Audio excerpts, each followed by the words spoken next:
Shalom saudaraku, selamat berjumpa lagi dalam renungan pengharapan baru dari channel Terang Jalanku.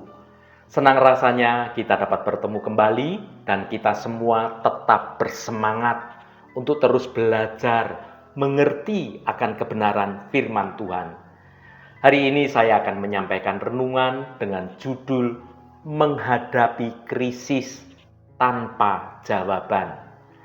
Tetapi sebelum kita mendengarkan renungan ini, mari kita berdoa terlebih dahulu.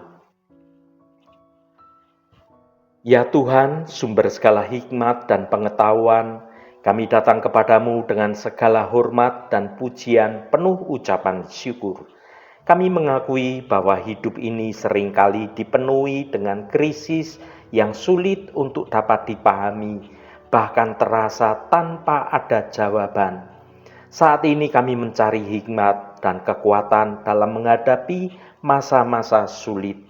Tuhan, kami percaya bahwa Engkau tidak pernah meninggalkan kami, bahkan di tengah badai kehidupan yang sedang terjadi.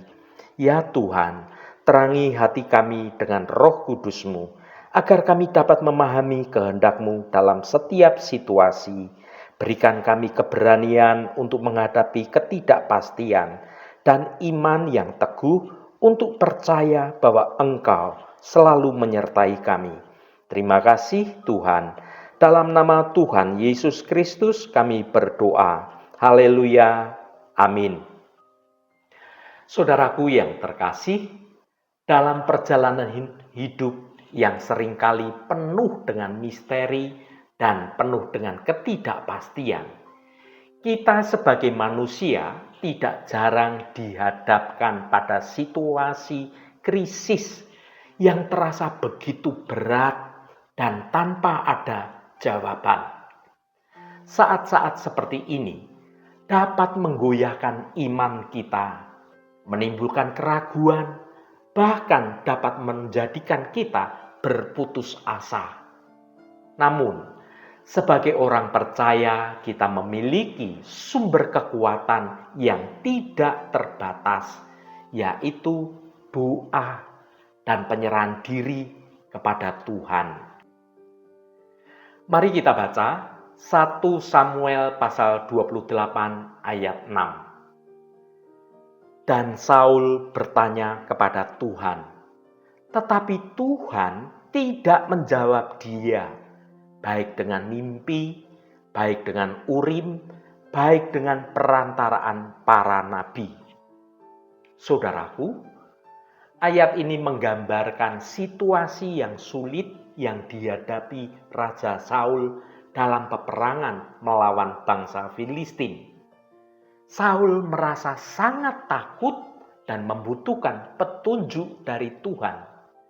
Namun Tuhan tidak menjawabnya melalui cara-cara yang sudah biasa yang Saul lakukan, yaitu melalui mimpi, melalui urim. Urim itu alat untuk mengundi, atau melalui perantaraan nabi-nabinya.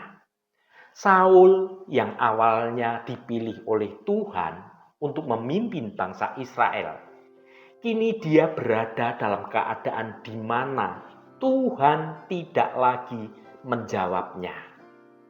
Ini adalah akibat dari ketidaktaatan dan ketidaksungguhan Saul dalam mengikuti perintah-perintah Tuhan. Saul tidak mau taat pada Tuhan. Mari kita renungkan beberapa pelajaran penting tentang 1 Samuel pasal 28 ayat 6 ini. Yang pertama, keterpisahan dari Tuhan.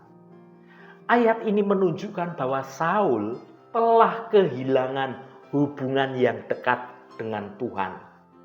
Dosa dan ketidaktaatan Saul pada perintah-perintah Tuhan telah membuat Saul terpisah dari sumber berkat dan sumber petunjuk yang ilahi. Yang kedua, ketidakberdayaan manusia.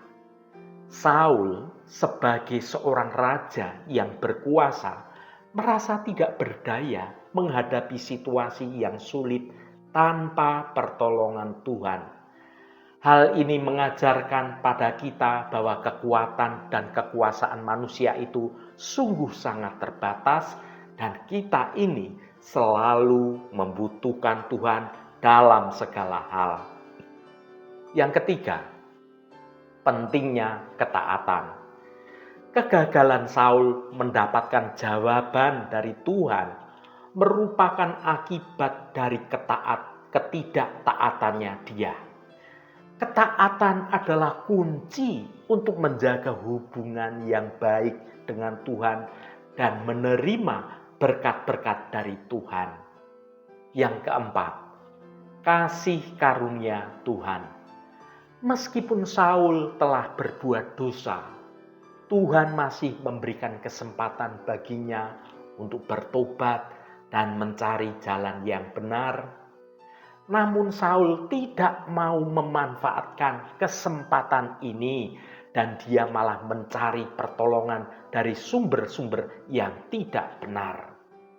Saudaraku yang dikasihi Tuhan, Tuhan menyediakan berkat dan pemulihan bagi anak-anaknya yang secara terperinci berkat-berkat itu kita bisa baca dalam Ulangan pasal 28 ayat 1 sampai ayat 14. Salah satunya adalah Tuhan akan mengangkat engkau menjadi kepala dan bukan menjadi ekor. Engkau akan tetap naik dan bukan turun.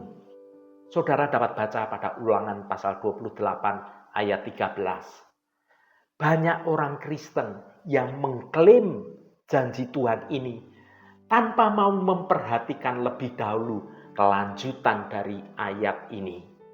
Mari kita bisa baca dalam Ulangan 28 pasal 13 dan 14. Apabila engkau mendengarkan perintah Tuhan Allahmu yang kusampaikan pada hari ini, kau lakukan dengan setia. Dan apabila engkau tidak menyimpang ke kanan atau ke kiri dari segala perintah yang kuberikan kepadamu pada hari ini, dengan mengikuti Allah lain dan beribadah kepadanya. Saudaraku, Saul adalah salah satu contoh orang yang justru mengalami kemunduran atau kemerosotan dalam hidupnya. Sebelumnya, Saul adalah seorang raja Israel yang diurapi oleh Tuhan. Tapi sayangnya, pemerintahnya tidak langgeng karena Saul tidak taat. Penyebabnya adalah ketidaktaatan Saul sendiri. Ia telah menyimpang dari kehendak Tuhan, sehingga Tuhan pun menolak dia sebagai raja. Rohnya pun undur dari dia.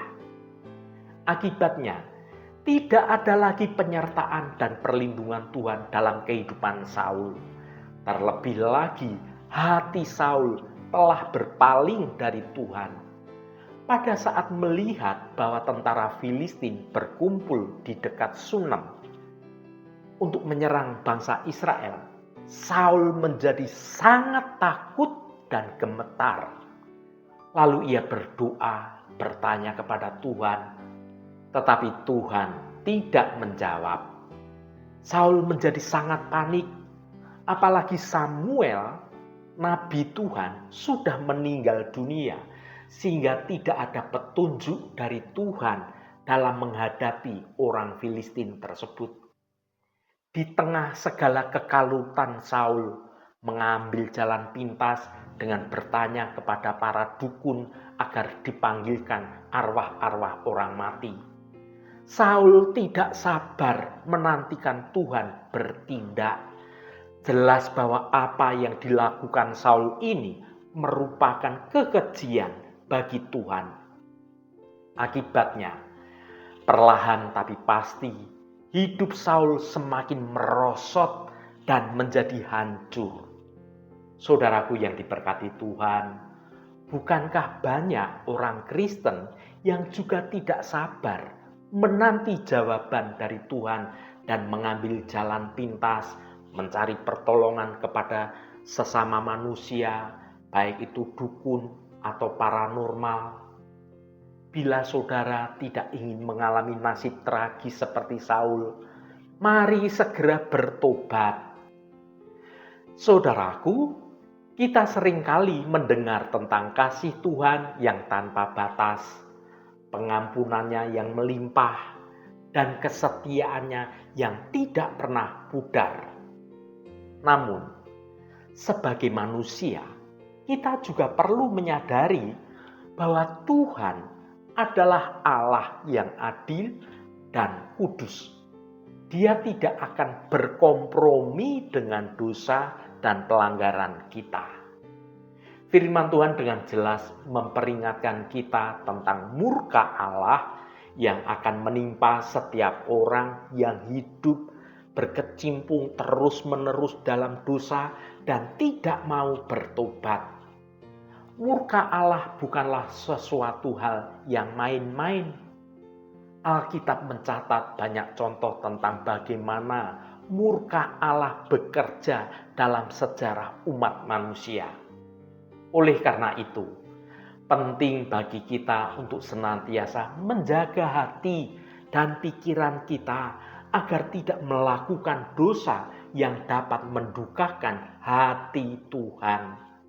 Kita harus selalu waspada dan berjaga-jaga agar tidak jatuh ke dalam pencobaan. Jangan pernah berpikir bahwa kita bisa terus-menerus berbuat dosa dan berharap Tuhan akan terus-menerus mengampuni kita. Ingatlah bahwa suatu saat nanti kesabaran Tuhan akan ada batasnya. Jika kita terus mengeraskan hati kita dan menolak untuk bertobat, maka murka Tuhan pasti akan menimpa kita. Ketika murka Tuhan telah tiba, tidak ada lagi kesempatan bagi kita untuk meminta ampunan. Pada saat itu, semuanya sudah menjadi terlambat. Kita akan ditinggalkan oleh Tuhan untuk selama-lamanya dan kita akan menerima akibat dari segala perbuatan dosa kita yang kita tidak mau bertobat lagi. Oleh karena itu, saudaraku, marilah kita senantiasa hidup dalam takut akan Tuhan. Marilah kita selalu berusaha untuk menjauhi segala bentuk dosa dan pelanggaran. Marilah kita senantiasa memohon pertolongan Tuhan agar kita dapat hidup dalam kekudusan dan kebenaran. Ingatlah saudaraku, bahwa hidup ini adalah kesempatan yang diberikan Tuhan kepada kita untuk bertobat dan kembali kepadanya. Jangan sia-siakan kesempatan ini. Jangan sampai kita menyesal di kemudian hari karena kita telah menyia-nyiakan waktu yang diberikan Tuhan kepada kita. Haleluya, Tuhan memberkati kita semua. Mari kita tutup renungan ini dengan berdoa. Bapa kami yang bertata di surga, Engkau adalah Tuhan yang penuh kasih dan setia. Namun kami juga menyadari bahwa Engkau adalah Tuhan yang kudus dan adil. Kami memohon ampun atas segala dosa dan pelanggaran yang telah kami lakukan, baik yang disengaja maupun yang tidak kami sadari. Tuhan, firman-Mu mengingatkan kami untuk tidak mengeraskan hati, agar kami tidak mendukakan Engkau dan menyebabkan murka-Mu menyala. Ya Tuhan, jangan biarkan kami menjauh dari hadirat-Mu. Jangan biarkan kami terlena oleh dunia ini, sehingga kami melupakan panggilan dan tujuan hidup kami di dalam Engkau. Bapa, kuatkanlah iman kami. Teguhkanlah hati kami untuk selalu setia dan taat kepadamu. Berikanlah kami hati yang peka terhadap suara Roh-Mu, agar kami dapat hidup sesuai dengan kehendak-Mu. Jangan biarkan kami jatuh dalam pencobaan, tetapi lepaskanlah kami dari yang jahat. Terima kasih Bapa, karena Engkau selalu sabar dan panjang akal terhadap kami. Segala hormat dan pujian dan kemuliaan hanya bagi-Mu, Allah yang kudus. Saudaraku, bukalah hatimu dan tengadahkan tanganmu. Terimalah berkat Tuhan. Tuhan memberkati engkau dan melindungi engkau.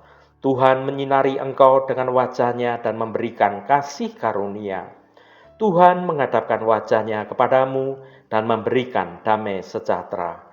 Berkat anugerah dari Bapa Surgawi, cinta kasih karunia dari Tuhan Yesus Kristus, dalam persekutuan dan penghiburan Roh Kudus, menyertai kita semua sekarang ini dan sampai selama-lamanya. Dalam berkat Tuhan Yesus Kristus, haleluya, amin. Puji Tuhan, saudaraku semua, biarlah melalui renungan pengharapan baru dari channel Terang Jalanku, dapat membangun kehidupan kita semua semakin bertumbuh dalam kebenaran Tuhan. Saudaraku, marilah kita senantiasa menjaga hati dan perbuatan kita, agar tidak mendukakan hati Tuhan. Ingatlah selalu akan kasih-Nya yang besar dan berusahalah untuk hidup seturut dengan kehendak Tuhan. Jangan biarkan murka Tuhan menimpa kita, sehingga kita tidak terpisah dari Tuhan untuk selama-lamanya. Roh Kudus senantiasa menuntunmu dan menolongmu untuk dapat hidup dalam jalan kebenaran Tuhan. Saudaraku, saya sangat senang sekali dan berterima kasih jika Anda berkenan memberikan komentar pada konten video ini dan bagikan renungan ini pada teman dan sahabat Anda, agar mereka diberkati juga melalui renungan ini. Terima kasih saudaraku, sampai bertemu kembali. Shalom, Tuhan memberkati.